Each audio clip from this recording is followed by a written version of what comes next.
This evening I'm at Stanton Village Hall. I'm with the Burton Kennel Association, and as you can see I'm among one or two other friends, some dogs, and also with Ali Walden, who joins me, and you can hear there's one or two other doggy pals of yours with us. Yes, a few more than probably you would expect down in Stanton Village Hall, but you know, we're all shapes and sizes, and that's not just the dogs.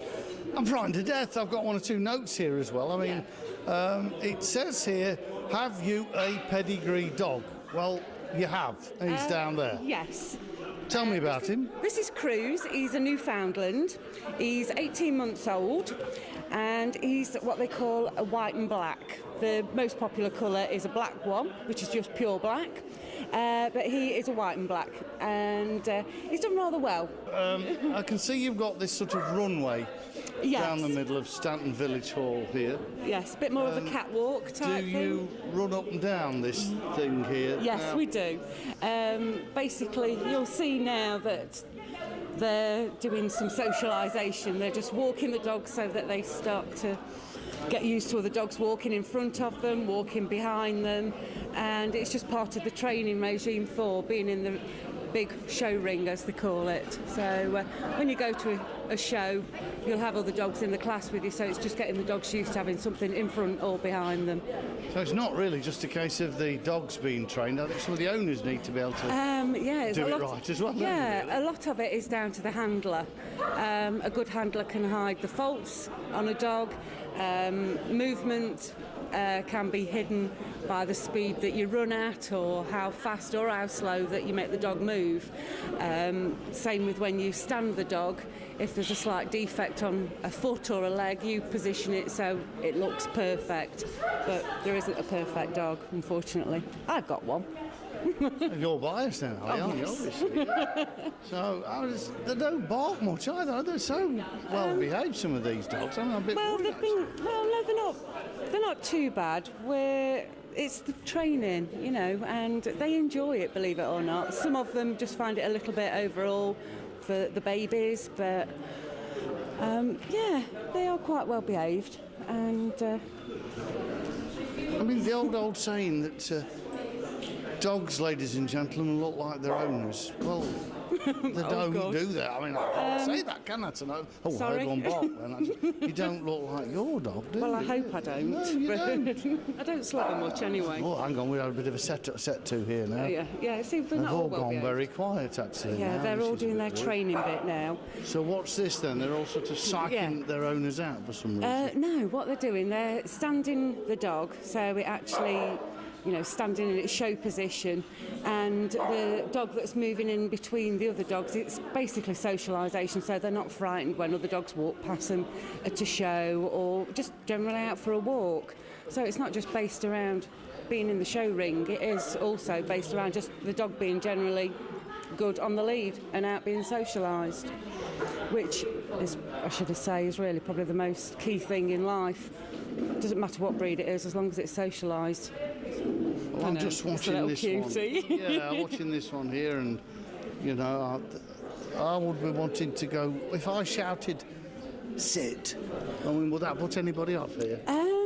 Yeah, because we want them to stand. But all right. Yeah, really want them to stand, because when they're being judged, the judge physically has to go over the dog, look in its mouth, look at its eyes, look at its construction, look at its muscle or lack of. Look at its coat texture, condition the dog's physically in, and if it's actually fit for purpose, because each breed has got its own breed standard given to by the Kennel Club, and that dog should meet as close to that criteria as possible, and that's what the judge is looking for. But everyone's picture in their mind's eye is different, so that's why different dogs win. All right. So you're always gearing up for a show. Yes, yeah. We've had Crufts this year, but did very well, and he won his class, so I was really pleased with that. And the pinnacle for the show year is Crufts. So now we're all striving again, ready for qualifying for Crufts next year. So you don't just automatically can walk into Crufts, you have to be able to win your way there. So, which is quite a good thing in a way, but a bad thing that the general public can't just walk in with their dog. It's a dog show, and they think that some people think I can take my dog to a dog show. It doesn't quite work like that, unfortunately. Here's a difficult question. How many different categories are there at Crufts? I know I'm putting you on the spot a bit there. There's different breed... Loads, I guess. Yeah, different breed groups, as they're called. He's in the working group, the Newfoundland. You've also got the pastoral group, we've got the utility group, the toy group, the terrier, hound, and I've probably missed one. I can't think. Quite a few then. Yeah, there's quite a few in each breed, each... different categories, I suppose, within all that. Category. So, yeah, and each breed fits into that category, and then you have an allotted day within your breed.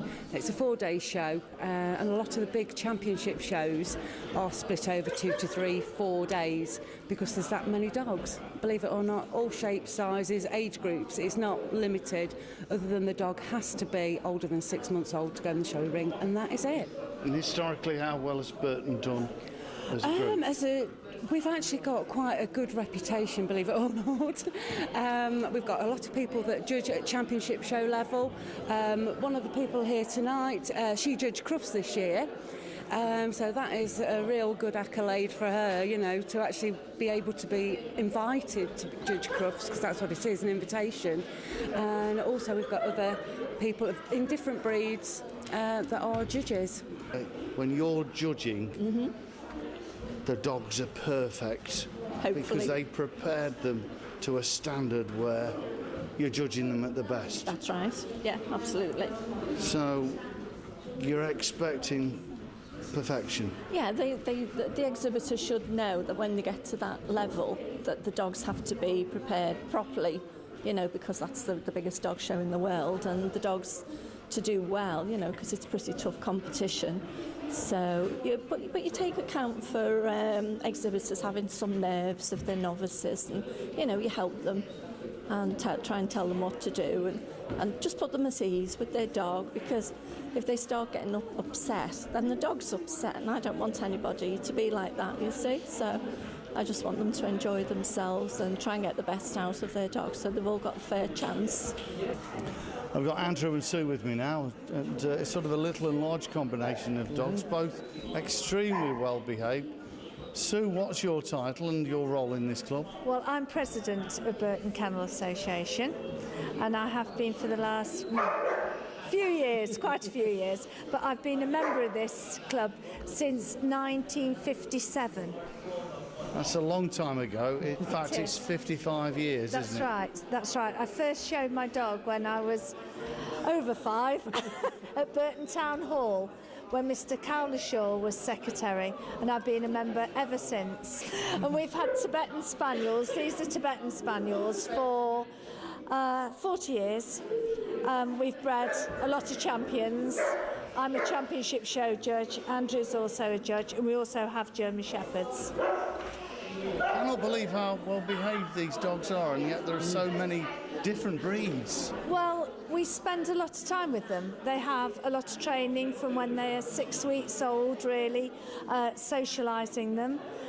Mum teaches them how to behave in the whelping box, in the nest, what's acceptable, what isn't, and you leave it to mum. And then when they're sort of between 4 and 5 months old, we start to train them properly. They're not allowed to run around barking all the time at home. We just won't have it. The shepherds have to learn discipline as well. As you can see, these little and large breed, they have to be compatible.